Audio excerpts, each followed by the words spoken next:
Hello YouTube, Boss Rino. Welcome to my channel. Ito na, excited na akong panoorin to. Napatakbo dahil sa nakakatakot na bulong ng multo. Ito yung mga nakakatakot ko pag ako nag-explore, yung mga bulong-bulong. Kasi minsan meron talagang parang bumubulong na minsan di ko na iniintindi pero nakakatakot. So ito ay sa Goosebump Top 5 at magagaling tong mga video nito. Kaya wag nyo nang hayaang hindi kayo nakasubscribe. Mag-subscribe na kayo kay Goosebump dahil panalo to. Ako na nagsasabi sa inyo. So, huwag natin patagalin. Tirahin na natin to bago pa tirahin ng iba. Miss ko na boses ito. Top 5 ghosts caught on tape. Bake Shop.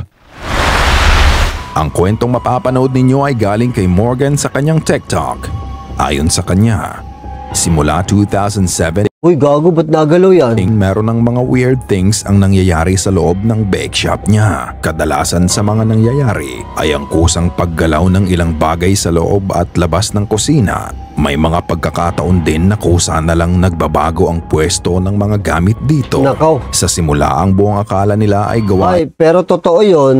Naranasan nyo na ba yun? Yung tipo na parang alam mo yung gamit mo dito nakalagay pero napunta sa iba. Tapos wala nang pumapasok sa kwarto mo. O diba? Nakakatakot yun. Marami akong experience na ganun. Ito ng ilan sa mga staff niya. Ngunit kalaunan nalaman nilang hindi pala. Lahat ng ito ay kagagawan ng espiritu na tinatawag nilang si Harry. Bukod sa mga paggalaw ng mga gamit, naniniwala sila na si Harry ay may kakayanan na mag-morph ng mga gamit out from nowhere, katulad nitong video na mapapanood nyo. First thing you're gonna see is I had to turn it sideways, but just look towards the back stairway. You'll see the Dr. Pepper can fly. Ayun, tumatalon yung mga gamit niyo. There's an orb to the right, and then the skeleton falls. So here's a zoomed in Dr. Pepper can flying out of the canvas. Again, there's just a wall behind it. I know it's blurry. I apologize for the quality. Let me reverse it, and you'll see the Dr. Pepper can come back. It literally comes straight out of the paint. Isang lata ang bigla na lang lumipad mula sa hagdan at matapos nun ay bigla na lang nahulog ang skeleton figure sa kinalalagyan nito. Hindi basta-basta ang paglipad ng lata. Kung titignan mo kung saan nanggaling to, ito ay bigla na lang lumabas sa painting na nakasabit sa pader. Ito pala yun, yung lumalabas sa painting yung mga bagay-bagay. Ilang ito ang pagkakataon na may nakunan silang ganito sa camera dahil makalipas ang 7 buwan. They recorded the same strange phenomena. Pay it. Baka ano to, portal no, portal. Attention to the guitar canvas. Portal, hindi kortal. Above the couch, please. You know? Now you may think, oh wow, somebody threw it from above. Nope. Let me zoom it in for you, pal. You know, galing nga sa painting. Oh. Slowing it down. Oh. My finger. That thing is more. At ito pa, gumalaw yung painting. So, hindi edit. Kasi kung edit to, lulusot siya, pero hindi gagalaw yung painting. Pero tingnan nyo, gumalaw. Out of that. Yan. You know? Slowing it down my finger. That thing is morphing. Oh, gumalaw yung painting, di ba? Oh my God. That painting. It literally just morphs out of thin air. This time from the guitar canvas, bigla na lang nahulog ang isang Halloween ball. But if you look closely, wala naman bowl dun nung una. Ang mas nakakapagtaka, makikita mo ang bowl na nag-morph out sa canvas. Makikita mo pa na gumalaw ang canvas sa paglabas ng bowl dito, as if Harry can create a portal and throw things out from there. Ano sa tingin nyo? Ayon kay Morgan, hanggang ngayon nagpaparamdam pa din si Harry sa kanila, but they simply learned to live with it. Wala pa din silang maibigay na paliwanag tungkol sa mga nangyayari, and this case still remains a mystery. Wala to. May ano dito, may portal dito, may portal. Shadows and Voices. Noong November 2024, kasamang nagpapahinga ng nag-post ng video ang kanyang aso na si Charlie sa loob ng kanyang kwarto. Hindi niya alam isang terrifying event na pala ang mangyayari. Nagsimulang maging uneasy si Charlie, tumatahol at nakatingin lang sa taas ng bintana na parang may nakikita siyang kakaiba. It has been freaking me out for about 15 minutes. I know, dude. What's going on? What are you seeing? And something's been spooking him. He's jumping around. This dude. Uy, may parang anino. Parang may anino.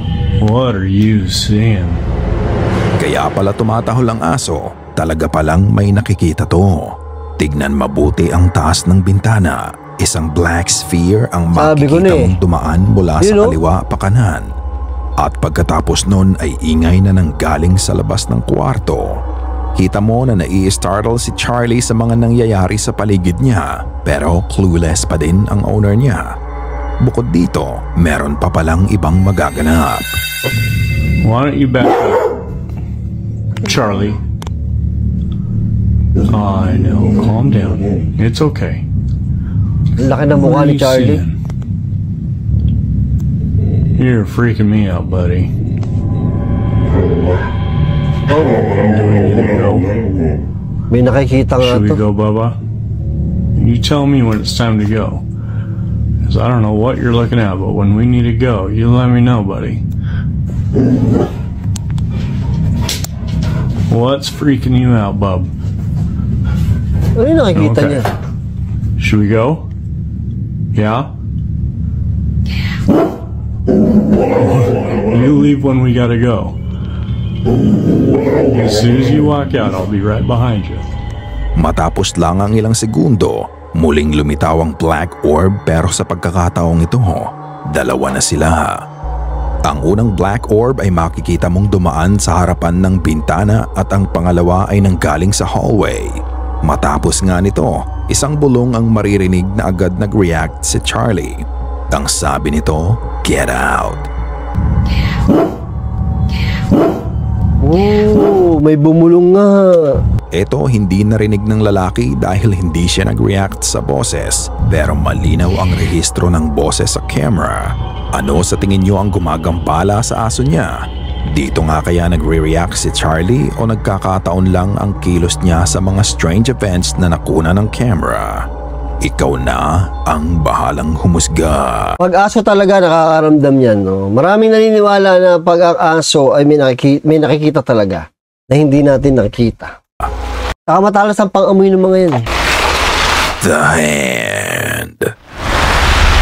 Ang videong mapapanood nyo ay pinadala ng isa nating ka-goosebumps. Sa video, si Oy. Mary Pilipino to. Rose at ang mga kasamahan niya ay nagre-record ng sayaw sa loob ng isang public restroom para sa kanyang social media.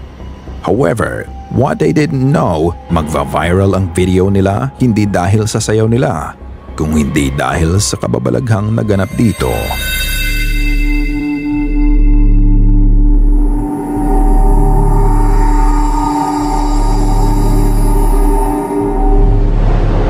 Habang nagsasayaw sila, ang sabi ni Mary Rose, may naramdaman siyang humawak sa balikat niya. Oh my God. Ang buong akala niya ay buhok niya lang to, ngunit nang i-check niya ang video, dito niya nalaman na meron palang Ay, maliit na putya, kamay nakita ang ko. lumabas sa likod niya at tinapik siya nito. Gago, Ang nakita kamay ko. ay parang kamay ng sanggol.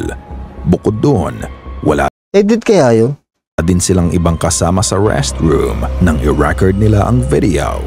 Kahit sabihin natin may maliit na bata sa banyo, imposible pa ding maabot nito ang balikat niya. Pagkatapos nga ng sayaw ay Wow. bahagya mo pang makikita ang nasa likod niya pero wala namang tao doon. Kaninong kamay kaya ang nakunan niya sa camera? Creepy yun. Ikaw na ang magpasya. Glowing eyes. Isang gabi hindi maganda ang nararamdaman ni Ash, kaya uminom siya ng gamot para dito. Malakas ang epekto ng gamot sa kanya kaya pakiramdam niya ay high siya nung gabi na yun.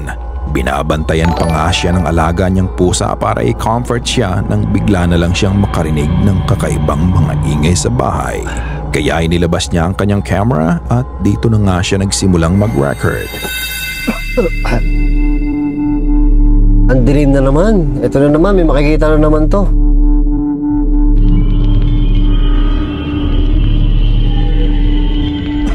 Habang nag-iikot siya sa bahay para tignan kung ano ang mga ingay na naririnig niya, bigla na lang lumitaw ang isang pares ng umiilaw na mata sa tabi ng couch niya. Eto pa nga ay tumingin pa sa kanya, ngunit hindi niya napansin at diretso lang siya sa pagre-record.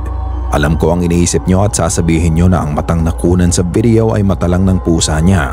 However, may isang problema dahil ang alaga niyang pusa walang mga mata. Ay, naku po. Kung ganoon, Kawawa. Kawawa yung ganyan, no? Yung bulag talaga. Kaninong mata ang nakuna niya? Eto Ay, din oo ba? nga.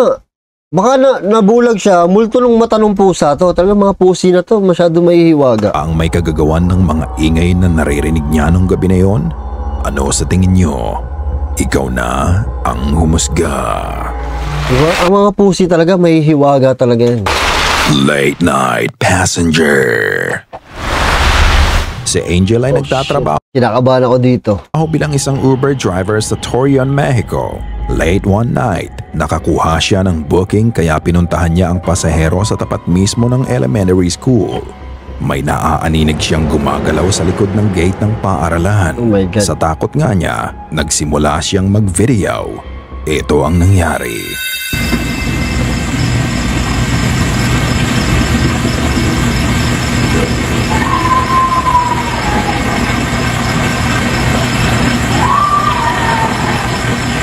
Gago, creepy rin ganun sigaw.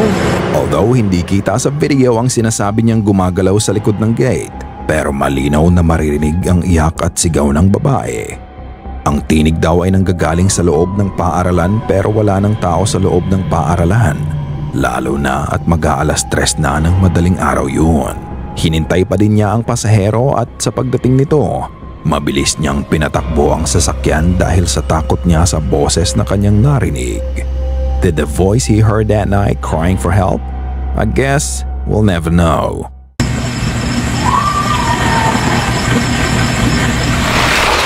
Poltergeist. Ang ina, ayoko makakarinig ng ganun pag nag-explore ako or nagbumukbang ako. Yung sa ganun sigaw. Takot siya. Mag-aalas 3 na ng madaling araw, hindi makatulog si Lou kaya lumabas muna siya sa sala para magbasa ng kanyang paboritong libro about mythology.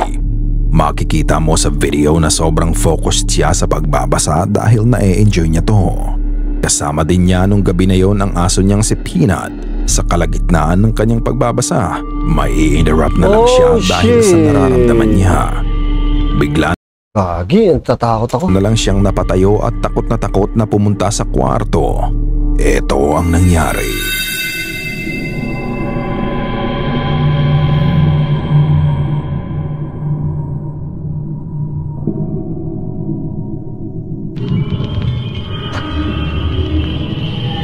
Mahirap maranasan yan, yung may mga ikukulbit sa'yo.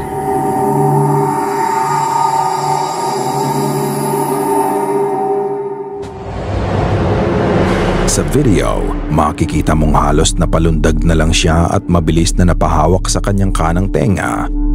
Ang sabi niya, nakarinig siya ng hininga sa mismong tabi lang niya.